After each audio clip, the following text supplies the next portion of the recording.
Kasenian, balik lagi kita di Gerbek.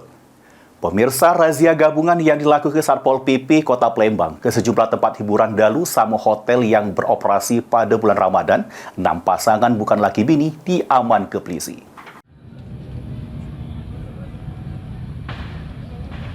Hari ini, walaupun cuaca agak menangis, kita tetap melaksanakan tugas. Sesuai dengan surat edaran yang dikeluarkan pemerintah Kota Palembang, tempat hiburan dalu dilarang beroperasi selama bulan suci Ramadan sampai 2 hari sesudah Hari Raya Idul Fitri.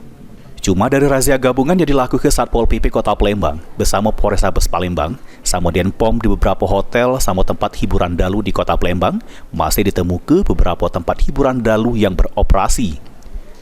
Kepala Satuan Kasat Polisi Pamong Praja Pol PP Kota Palembang, Edwin Effendi ngatoke, dari razia yang dilakukan berhasil diamankan 6 pasangan yang bukan laki bini, terus langsung diamankan guna dilakukan pembinaan.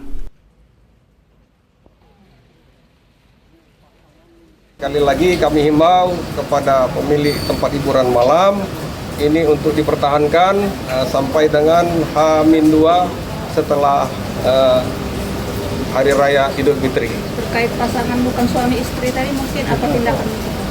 Tindakan itu akan kita berbalik kantor, kemudian kita panggil keluarganya untuk diadakan pembinaan.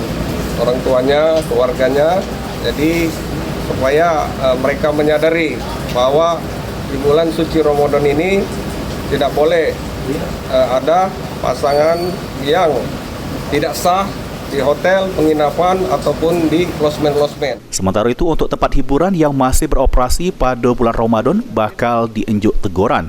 Kalau masih beroperasi di bulan Ramadan, bakal dilakukan penyegelan oleh Satpol PP Kota Palembang.